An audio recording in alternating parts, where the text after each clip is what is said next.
الفاتحة.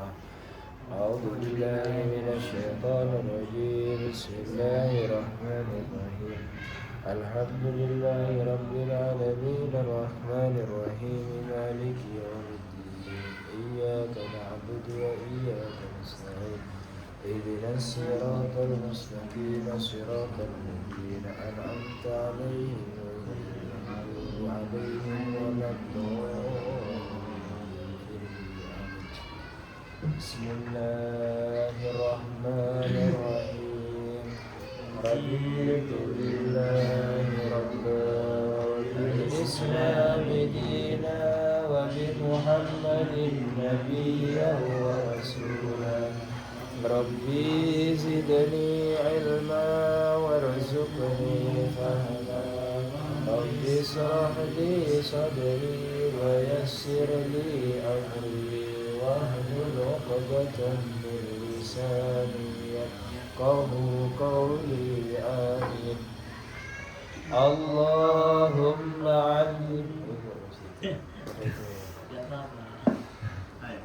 Bismillahirrahmanirrahim. Alhamdulillah, buka amsilatinya jilid 3 halaman pertama.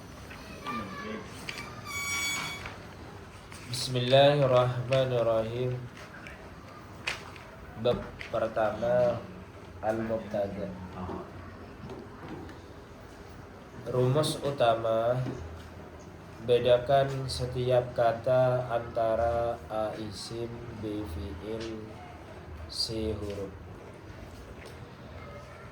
Ciri-ciri isim: menerima i'rab jar, tanwin, al, nida, musnad ilaih seperti mubtada atau khabar. Bila isim, terapkan rumus A1. Tentukan isim antara ma'rifat atau nakirahnya, mabni atau mu'rabnya, mudzakkar atau muannasnya, mufrad, musannah atau jamak. Terapkan juga rumus A2. Tentukan isim antara isim fa'il, isim maf'ul, masdar, atau tidak isim fa'il, tidak isim maf'ul, tidak masdar. Yang tertulis dalam rumus yang menentukan adalah kamus. Yang ditentukan kamus antara lain masdar madi 3 huruf, masdar mim, jamak taksir, jamid yang tidak masdar. Terapkan juga rumus A3. Jadikan susunan mubtada khobar pelengkap, mubtada pelengkap khobar. Mubtada subjek pokok kalimat, sedangkan khobar predikat yaitu adalah gelar, pelengkap adalah objek atau keterangan. Awal kalimat bukan berarti harus di awal ayat, tetapi bisa setelah kata yang dibayangkan sebagai titik atau koma. Titik dalam bahasa Indonesia berada di belakang, tetapi dalam bahasa Arab berada di depan. Bayangan titik atau koma yang menyertai mubtada antara lain man lahal abal amma walakin wafa summa innama ana.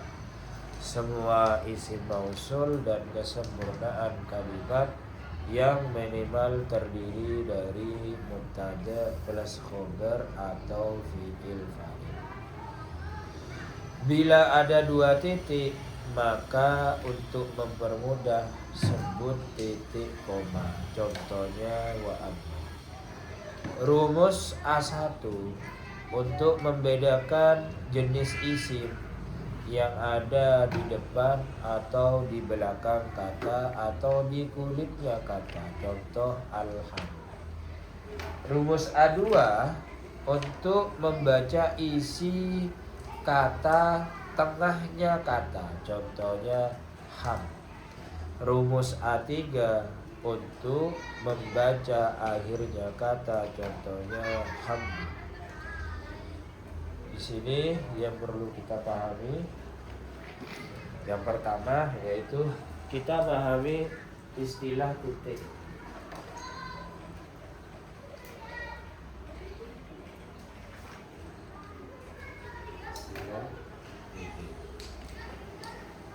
Istilah titik di sini disebutkan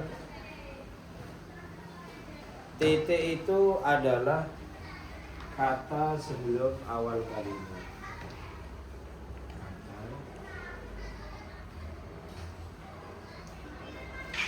Kata sebelum awal kalimat. Ini titik. Setelah titik kita pahami istilah koma.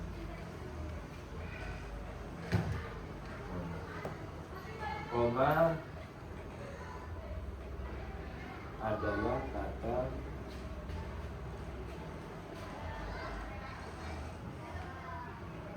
terakhir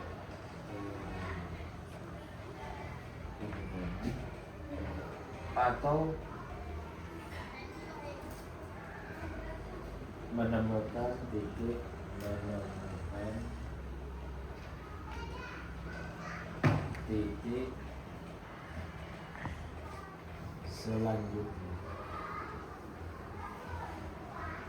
Ini kan sepedanya nggak ada. Bisa, apa Ustaz? Ada.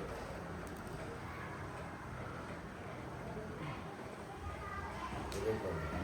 Setelah koma kita pahami istilah awal kalimat.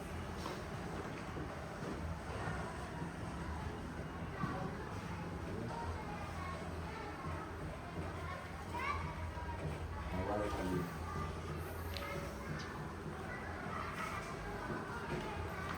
Di sini dijelaskan awal kalimat bukan berarti harus di awal ayat. Awal kalimat bukan berarti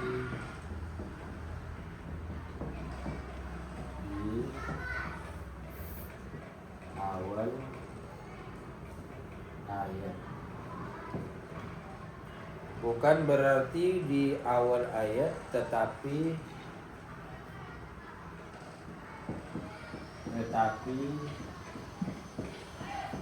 setelah kata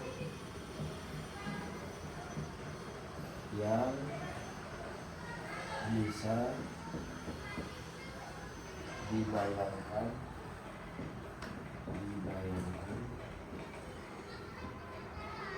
akan tetapi setelah kata yang bisa dibayangkan titik atau koma. Untuk titik itu mempunyai tanda. Tanda titik itu kolom bundar. Ini tanda titik.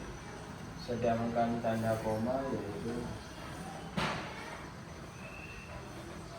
tanda awal kalimat, yaitu adalah garis bawah.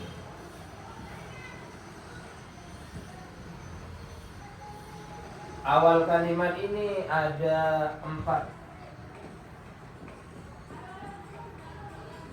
Awal kalimat ya, ada 4. Awal kalimat ada 4. Yang pertama terdiri dari mubtada plus khabar. Yang kedua terdiri dari yaitu khabar plus mubtada. Yang ketiga terdiri dari fi'il plus akhir. Yang keempat yaitu itu adalah pelengkap dan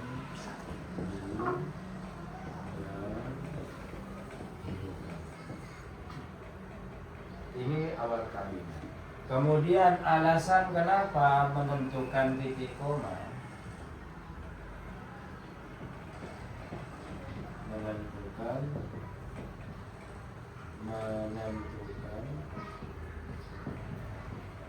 titik atau koma.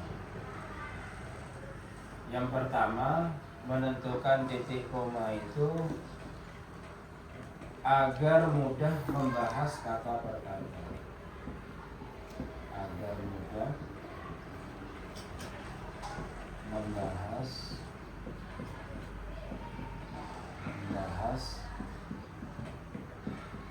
kata pertama.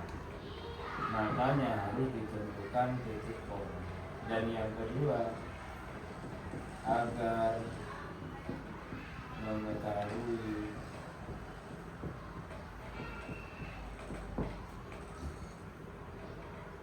awal kalimat.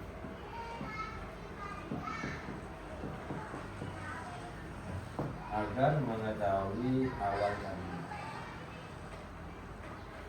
maka harus ditentukan yang namanya titik koma. Saya minta tolong ya.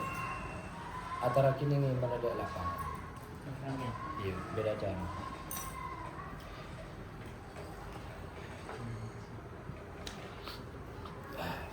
Ya, kita buka halaman kedua. Mubtada yang berupa nama. Bila ada isim ma'rifat yang berupa nama di awal kalimat, maka menjadi mubtada. Setelah mubtada harus ada khobar.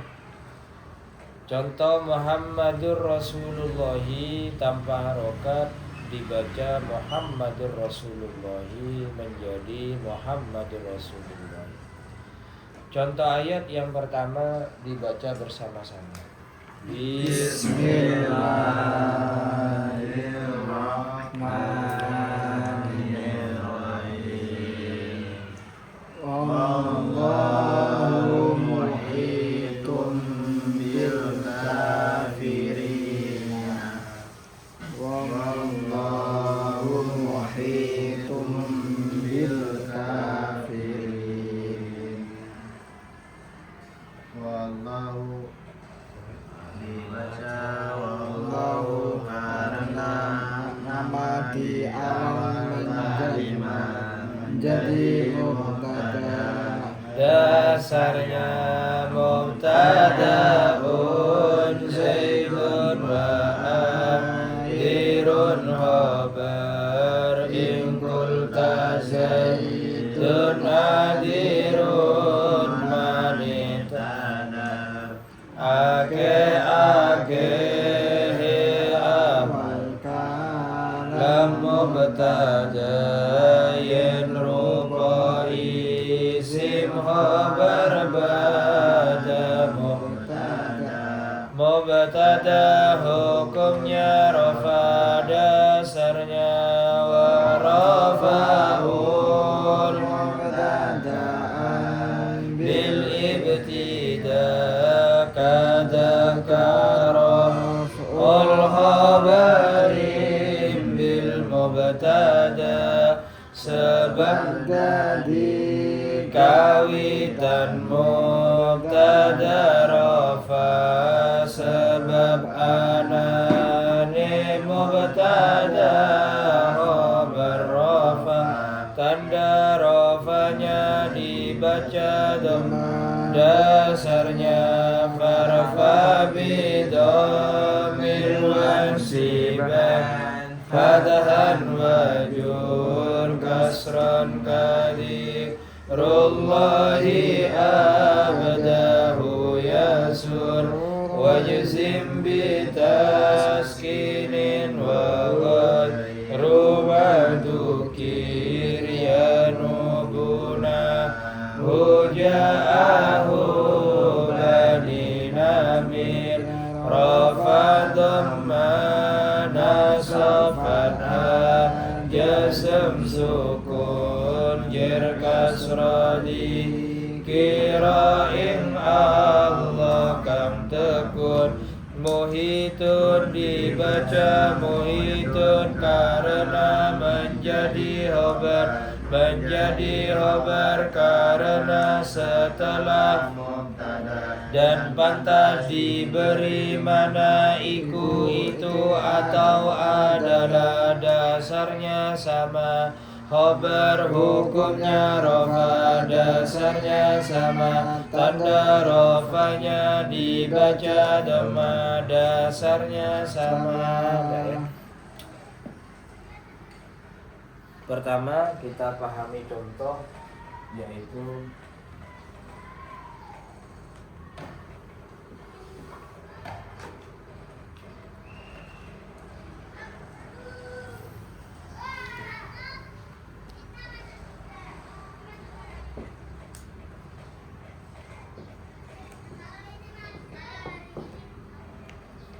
sebelum kita membahas kalimat ini kata per kata dengan menggunakan yang namanya rumus utama. Langkah awal dalam membahas kata per kata itu di dalam ayat atau di dalam susunan kalimat sempurna itu harus kita tentukan dulu kata yang bisa dibayangkan sebagai titik koma. Yang dianggap titik di sini adalah waw. Maka tanda titik yaitu adalah kolom bunda. Dan yang dianggap koma ini adalah bil kafir. Sedangkan yang dianggap awal kalimat yaitu adalah kata Allah. Maka di sini sudah disampaikan titik itu kata sebelum awal kalimat. Jadi kalau kata Allah ini adalah sebagai awal kalimat, maka waw itu adalah sebagai titik. Sedangkan koma itu adalah kata terakhir. Maka kata terakhir di dalam kalimat sempurna ini adalah lafaz bil kafirin. Awal kalimat itu bukan berarti di awal ayat toh. Kalau seumpamanya di sini ada contohnya yaitu adalah awal ayatnya Allah. Tapi kalau kita menemukan titik selanjutnya contoh ada kata waw lagi. Kemudian setelah kata waw di sini kita menemukan yaitu lahum fiha azwajun dongana. Maka di sini ini juga dianggap sebagai titik dan di sini dianggap sebagai awal kalimat, di sini yaitu adalah koma. Jadi awal kalimat itu bukan di awal ayat tuh, tapi awal kalimat itu terletak setelah kata yang bisa dibayangkan sebagai titik atau koma. Nanti titik atau koma itu ada yang menyertai mubtada, fi'il dan fi'il madhi dan fi'il mudhari'.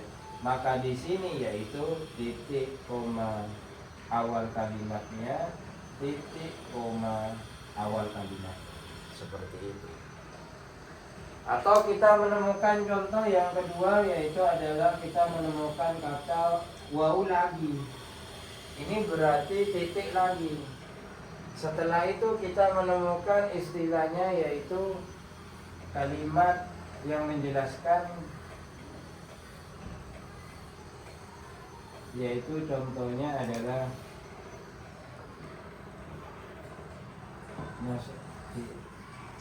kita mengambil contoh ke ayat yaitu kita menemukan contohnya yaitu adalah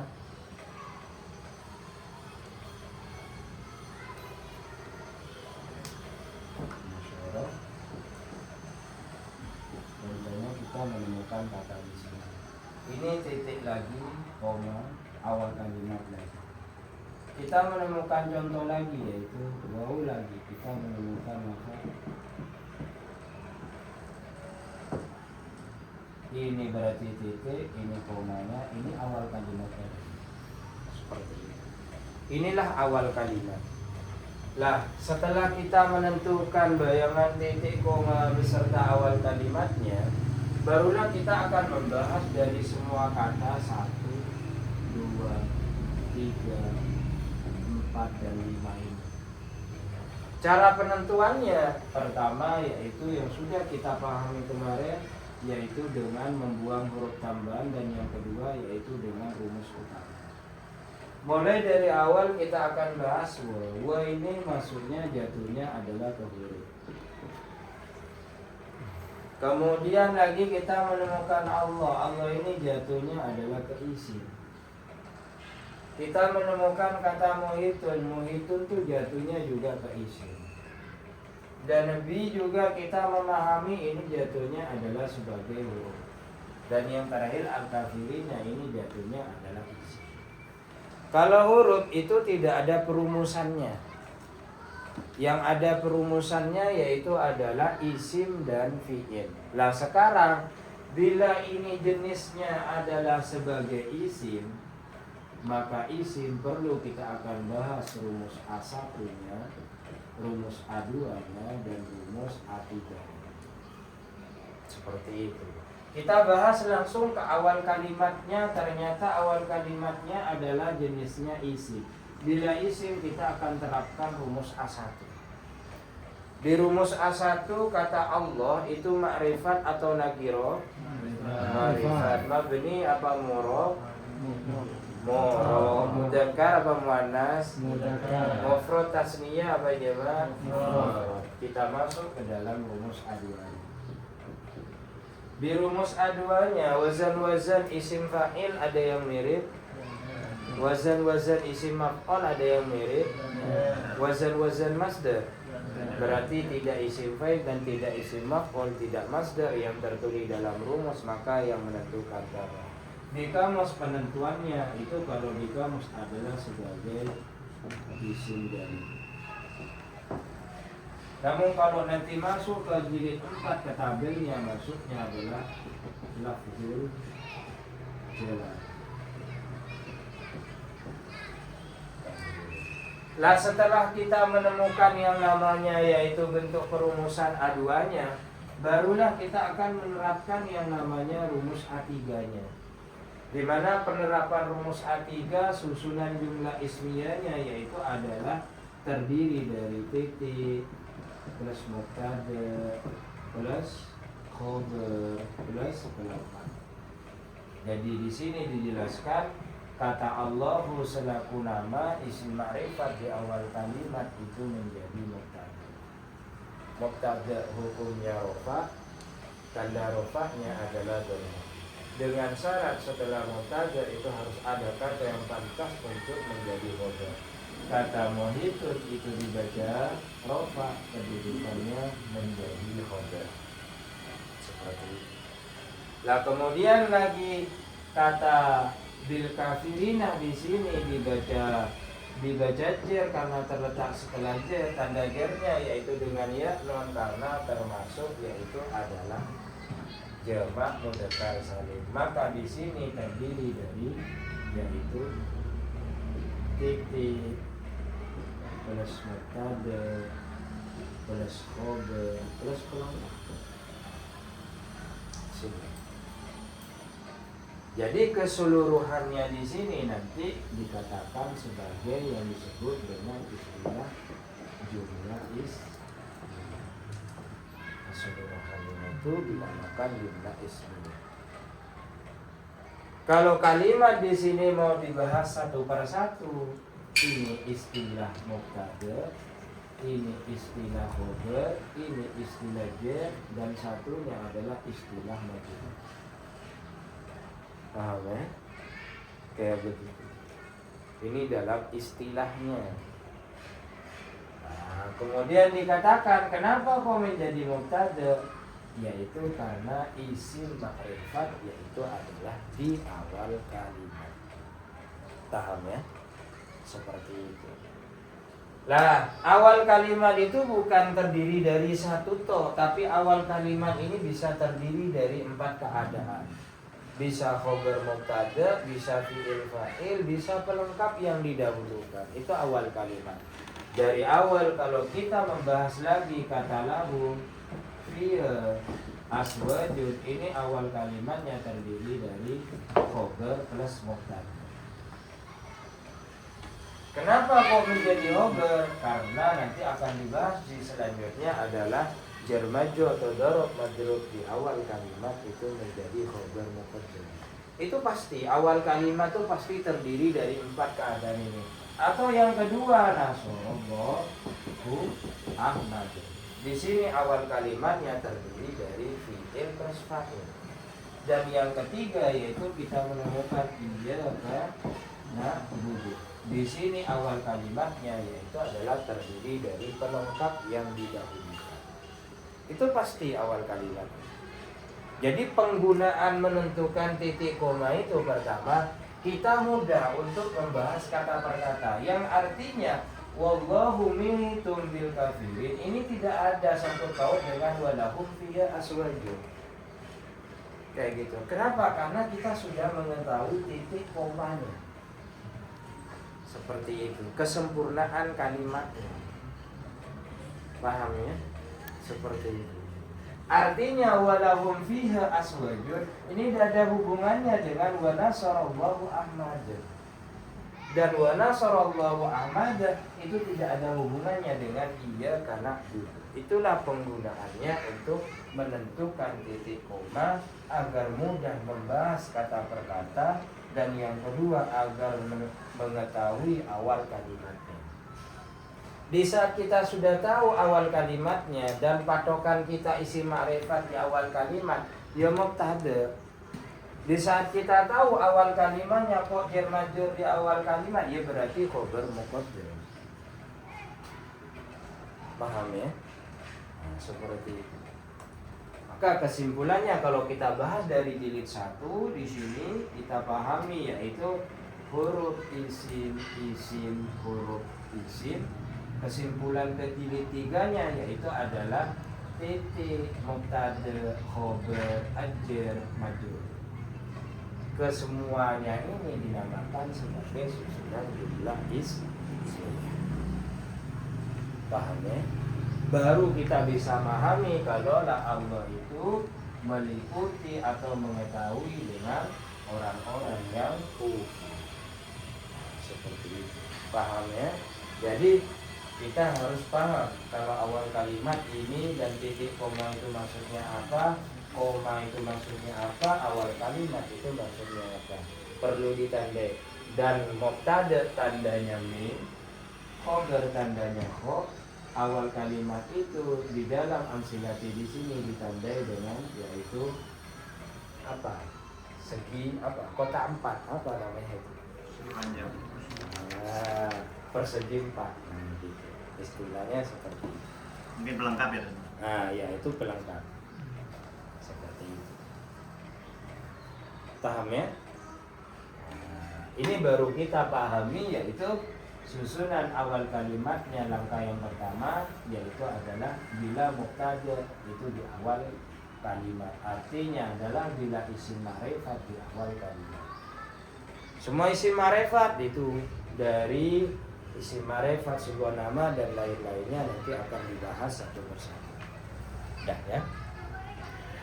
Kemudian ada istilah lagi, keterangan tambahannya.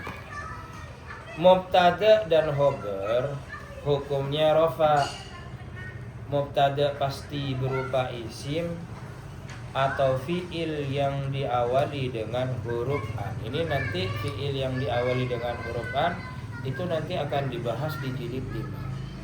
Jadi di jilid 5 fi'il yang diawali dengan huruf an itu dihukumi seperti isim. Karena an di sini dinamakan an masdariyah. Nanti di jilid 5 keterangan tatimah tambahan penyempurna pertama bisa menjadi majrur. Jadi fi'il yang terletak setelah an kok ada min ayyakunah boleh saja. Kayak begitu. Atau bisa menjadi mudhaf ilaih. Kayak begitu. Bisa menjadi mudhaf ilaih. Contohnya kita menemukan yauma ayyakunah. Boleh. Yaumanya mudhaf, ayyakunahnya jadi mudhaf ilaih. Karena dihukumi isim, kata yang terletak setelah huruf fi'il yang terletak setelah huruf an. Ada bisa juga menjadi fa'il, ada bisa juga nanti menjadi pelengkap. Itu nanti di jilid 5. Sedangkan khabar itu bisa terdiri dari seluruh jenis kata. Baik itu isim maupun itu fiil atau huruf itu khobar. Jadi khobar itu bisa terdiri dari semua jenis kata, beda dengan mubtada. Kalau mubtada itu paten isim. Bila bisa fiil, cuma fiilnya itu harus diawali dengan an. Itu syaratnya. Ya begitu. Kenapa? Karena setiap jumlah fi'liyah itu yang terletak setelah an itu dihukumi isim. Nanti annya dinamakan an masdariyah. Itu nanti akan dijelaskan yaitu di jilid 4. Ya begitu. Setiap fi'il yang terletak setelah an itu bisa ditakwil masdar. Itu katanya seperti itu. Dan juga yang namanya khobar itu bisa terdiri dari rangkaian jumlah ismiyah atau fi'il. Itu bisa. Jadi khobar jumlah ismiyah, khobar jumlah fi'liyah. Nah itu nanti akan dijelaskan juga di jilid 5. Kayak begitu. Kemudian lagi dasar yang berada dalam kurung itu tidak usah diulangi lagi dengan kata-kata dasarnya sama. Keterangan tanda bundar ini tanda titik, titik koma. Jadi kalau sudah ada tanda bundar itu adalah titik. Kayak begitu. Sedangkan mubtada mim itu singkatan dari mubtada, kho itu singkatan dari khobar atau predikat yang bermakna itu. Sedangkan tanda pelengkap di antara pelengkap yaitu adalah berupa jar majrur, yaitu adalah persegi 4 ya. Nah, seperti itu. Paham ya? Kalau paham, lanjut kita latihan memberi makna, yaitu latihan memberi makna contoh ayat yang kedua saja dibaca bersama-sama. Bismillahirrahmanirrahim. Wallahu sami'un alimun. Wallahu sami'un alim. Wallahu lan utawi Gusti Allah sami'un iku dat kami dengan alimun tur iku dat kang mudaleni. Paham ya? Kita buka sekarang yaitu halaman 4 ya. Di sini dijelaskan mubtada yang berupa isim yang ada alif. Contohnya alhamdulillahi tanpa harokat dibaca alhamdulillah menjadi alhamdulillah. Contoh ayat yang pertama dibaca bersama-sama. Bismillahirrahmanirrahim. Alhamdulillahi Rabbil Alamin. Alhamdulillahi Rabbil Alamin. Alhamdu dibaca alhamdu karena kata yang ada al-ma'rifat di awal kalimat menjadi mubtada. Dasarnya sama. Mubtada umumnya rofa. Dasarnya sama. Tanda rofanya dhamma. Dasarnya sama. Lillahi menjadi khobar karena setelah mubtada dan pantas diberi makna iku. Ya, seperti tadi awal untuk kita membahas yaitu ayat ataupun kesempurnaan kalimat. Pertama kita harus menentukan dulu kata yang bisa kita bayangkan sebagai titik koma beserta awal kalimat. Yang pertama titiknya memakai kesempurnaan kalimat, koma dan awal kalimat. Dia pertama. Kesempurnaan kalimat itu bayangan titik yang memakai kesempurnaan kalimat itu maksudnya kita membayangkan seakan-akan kata alhamdulillah itu tidak ada hubungannya dengan kata sebelumnya. Kayak begitu. Ibarat contoh kita menemukan kalimat kata,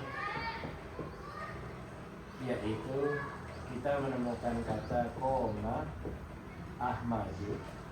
Satunya yaitu kita menemukan koma Zaidun.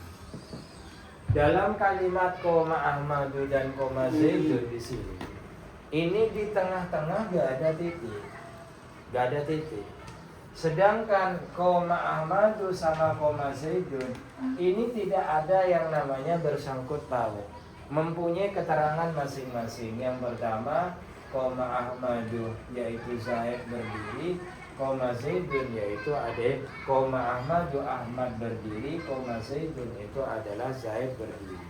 Namun di tengah-tengahnya tidak ada golongan titik, maka titiknya itu memakai kesempurnaan kalimat. Yang artinya kata koma Ahmadu ini sudah kesempurnaan kalimat. Artinya koma Zaidun bukan kelanjutan dari koma Ahmadu. Paham ya? Jadi titiknya di sini memakai kesempurnaan kalimat. Titik yang memakai kesempurnaan kalimat, kita membayangkan seakan-akan di sini ini ada titik. Kita bayangkan seakan-akan di sini itu ada titik. Entah titiknya kita membayangkan waw atau membayangkan afa dan lain-lainnya. Seakan-akan dengan membayangkan waw koma Zaidun wa koma Ahmadu berarti Ahmad dan Zaid sama-sama berdiri. Tapi kalau kita membayangkannya itu fa koma Ahmadu fa koma Zaidun, Zaid Ahmad berdiri kemudian Zaid berdiri. Kita membayangkan seakan-akan di situ ada titik. Titiknya yaitu adalah memakai kesempurnaan kalimat. Itu maksudnya. Lah, kalau kita ini sudah menentukan titik koma beserta awal kalimat, maka otomatis kita akan mudah untuk membahas kata per kata. Kita akan tahu mana itu awal kalimatnya. Yang pastinya awal kalimat ini pilihannya 4. Seperti itu.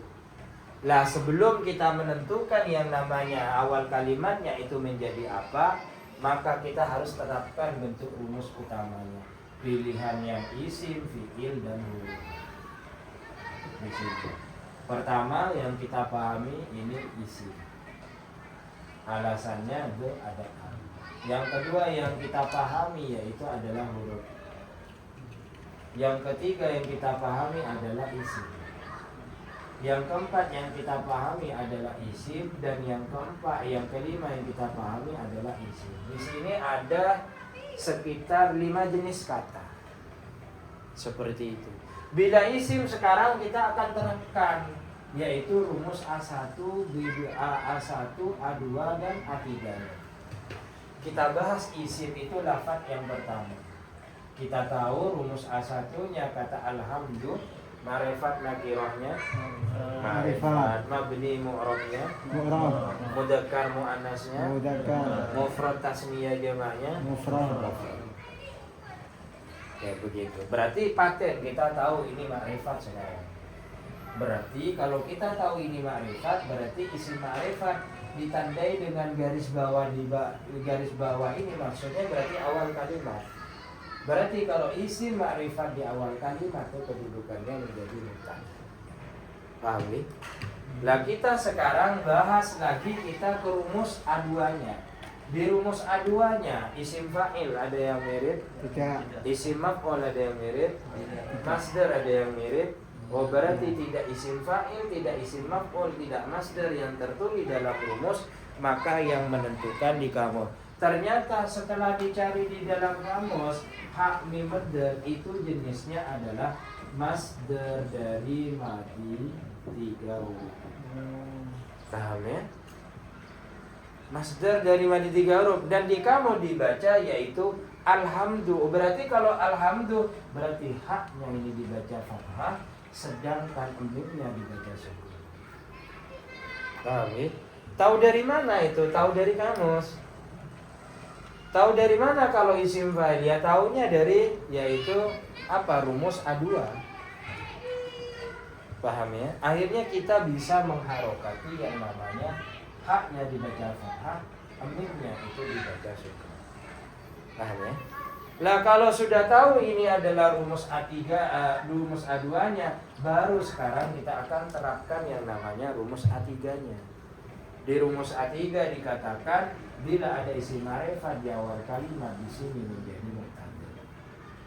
Setelah mubtada harus ada kata yang pantau untuk menjadi khobar, maka li huruf jar ini menjadi khobar. Khobar hukumnya rofa. Lah kenapa kok huruf jar li kok tidak dibaca rofa? Karena huruf itu hukumnya mabni. Kata Allahu karena terletak setelah huruf jar, maka hukumnya jar. Kata Rabbi karena mengikuti kata sebelumnya yang dibaca jar, maka di sini juga dibaca jar.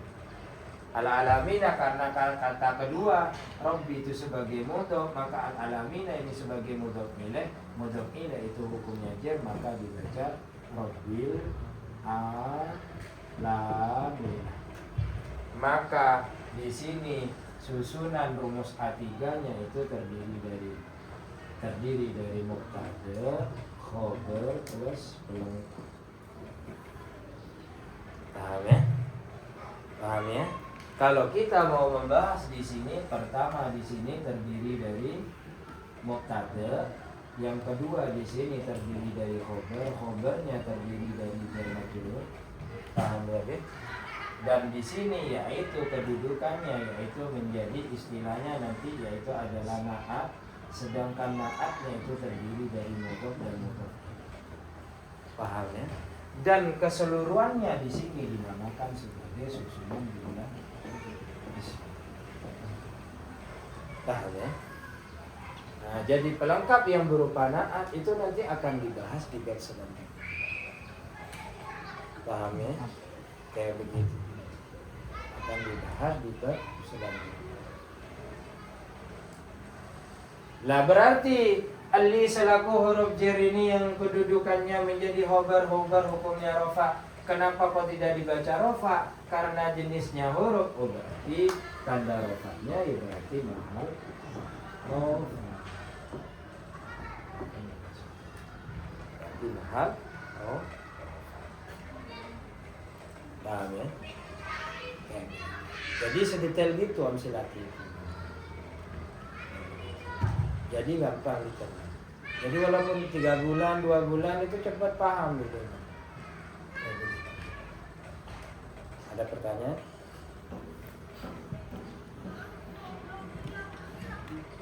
Ini Ustaz, apa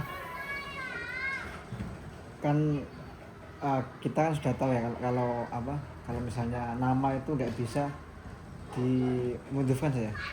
Nah, tapi kan nanti ada anak bertanya itu isim kenapa nggak jadikan mudhof ilaih dari ilahinya itu? Nah tadi itu yang dibahas ya. Kemarin kan gabungan 2 isim, jadi kenapa nggak dari Allahnya mudhof kemudian Rabbinya mudhof ilaih? Itu gimana? Ya begitu. Tadi kan kemarin kalau kita sudah belajar di jilid 2 dan keterangan ma'rifat itu sudah dibahas kemarin ya. Nah, salah satu dari bentuk ma'rifat yang paten itu tidak bisa dimudhofkan lagi kalau sudah menjadi mudhof ilaih.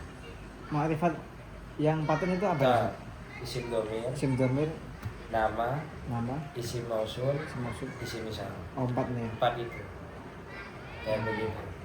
Jadi dia nggak bisa dinakirokan. Isim dhamir itu nggak ada nakirokan. Yang bisa dimadikan mudhof ataupun mudhof ilaih itu yang bisa dinakirokan juga bisa dima'rifatkan. Berarti yang mu'rab ya? Nah, kayak begitu. Yang mu'rab berarti yang bisa jadi mudhof itu. Jadi yang paten kayak seperti nama juga walaupun mu'rab ya tetap nggak bisa dimudhofkan. Nama kan tetap Ustaz. Mabni kan nama. Boten guys. Bisa berubah Muhammadin. Apa? Irobnya kan bisa berubah. Tetap bisa berubah. Kalau nama. Ya. Berarti yang di jilid 1 isim dhamir, isim isyarat, isim mausul itu nggak bisa dijadikan mudhof. Iya. Ya. Nggak bisa dijadikan tapi mudhof. jadi mudhof ilaih bisa. Sama dengan nama juga sama. Ada 4 itu. 4. Ya, gitu. Selain itu nggak bisa diarahkan. Soalnya kemarin anak saya tanya ini kenapa kok nggak jadi mudhof gitu. Nah, gitu. Aduh ini gimana nih? Iya. Itu Kayak gitu. nama. Ya. Jadi nama, isim domir, isim isyarah dan isim mausul. Itu kalau sudah jadi mudhof ilaih berarti sudah gak bisa dimudhof ilaihkan. Kayak begitu. Ya. Ya, Bayangan titik itu kan termasuk ada huruf waw. iya. Dan itu juga sama mereka sudah belajar jilid 1 kan ada waw. Untuk pembeda bagaimana? Nah, itu kemudian- nanti dibahas di praktek. Oh, Ada pembahasan wa bisa dibaca wa sebagai huruf atau wa bisa dibaca wa sebagai huruf jar, itu di tatimanya itu. Oke. Kelebihan dan silati di situ. Soalnya kan setelah huruf juga kan isim setelahnya kan. Iya, gitu. Sifat kan tapi dia jadi mubtada. Tapi Gitu. untuk pemberian makna waw Karena titik wau itu- juga gak harus jadi titik nanti. Iya, yang maksudnya. Nah, gitu. Untuk waw titik sendiri itu ada mananya nggak tuh? Hah? Ada. Apa? Ya wau itu jadi wau apa dulu? Enggak. Kalau wau titiknya jadi hal, ya berarti bermakna hal ya. Kalau wau titiknya itu jadi atau ya bermakna lan gitu. Karena wau itu ada kalau wau itu jadi titik itu bisanya yaitu ada 3. Yaitu wau atau wau istiqnaf, wau hal. Cuma 3 itu tuh. Sedangkan wau apa? Wau ma'iyah itu gak bisa jadi wau titik. Karena wau ma'iyah itu adalah termasuk pelengkap. Jadi kata setelah wau ma'iyah itu harusnya dibaca nasab. Nah itu wau ma'iyah itu dibahas di praktek nanti. Ada tempatnya nanti. Jadi yang dimaksud bayangan titik itu ya dia bisa Iya, termasuk cuma waw. bisa tahu awal kalimatnya saja. Ah, Kenapa kok menentukan titik? Kita tahu awal kalimatnya dan bisa membahas kata per kata. Berarti letak fokus kita setelah menentukan titik koma awal kalimat, berarti di kalimat ini yang kita bahas sekarang. Sampai selesai pengertiannya seperti apa. Kayak begitu. Ya. Kayak gitu. Untuk waw istinaf itu seperti tadi, wallahu itu. Kenapa? Untuk yang waw istinaf. Waw istinaf nanti wawunya nanti perbedaannya dengan waw atau. Jadi kalau waw istinaf itu waw awal kalimat. Yang mana waw ini setelahnya dijadikan awal kalimat itu gak ada hubungannya dengan awal kalimat sebelumnya. Itu istinaf. Iya istinaf. Untuk pemberian mana? Nanti dibahas di praktek itu. Oh, Di ya, tatimah pengen itu. tahu aja, pengen tahu. Iya, di tatimah nanti itu. Kayak gitu loh. Jadi di tatimah itu setelah menemukan kalimat bermacam-macam itu ada penyaringan. Iya. Akhirnya dipilih cuma satu to. Patokannya seperti itu. Nah, Ya. Kayak gitu. Ada tempatnya itu. selanjutnya ada yang merupakan mubtada itu apa? Ya itu tadi. Yang untuk pembahasan pertama sekarang ini hanya isim ma'rifat di awal kalimat. Tapi kalau nanti ke praktek itu nambah lagi. Bukan hanya sebatas isim ma'rifat, isim nakiro bisa dengan alasan isim nakiro yang dimudhafkan kepada isim nakiro lain. Itu di praktek ada tambahan. Iya, maksudnya dia kan mubtada. Kenapa kok dibaca rofa maksudnya gitu? Hah? Ya udah dari sana. Jawabnya adakah jawabannya? Karena memang kemarin nanya kan saya menerangkan ina. Kan setelah ina itu dibaca nasab. Iya, Nah, ini ya kalau emang mubtada, sudah hukumnya mutada, hukumnya rofa gitu saja tadi. cukup itu ya. Iya. Karena kan gini ya. Kalau tak pikir ya. Karena mungkin semua jenis isim itu asal usulnya kan emang rofa gitu aja. Gitu saja. Asal usulnya atau Karena itu bahasnya kayak begini, kenapa kamu laki-laki gitu?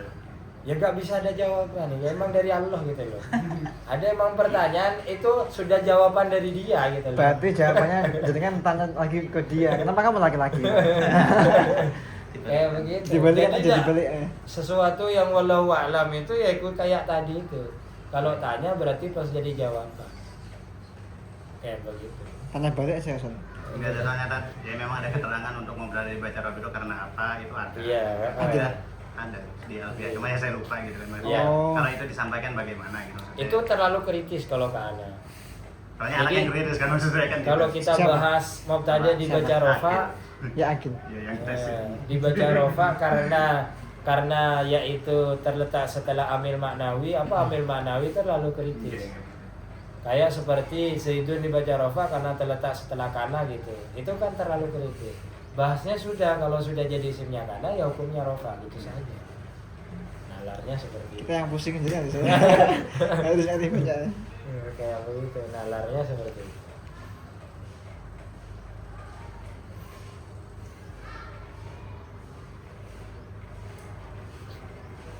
Makanya setiap pembahasan yang sekiranya yang belum dibahas itu cukup dijawab, nanti ini akan dijelaskan di bab selanjutnya. Itu ada nanti masing-masing itu ada. Cuma kalau sebatas sebagai penasaran anak itu tidak ada masalah. Ya makanya cepet naik gitu kan.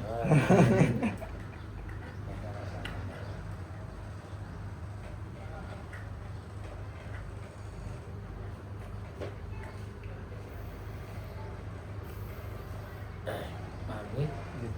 Allahu a'lam bishawab. Wassalamualaikum warahmatullahi wabarakatuh.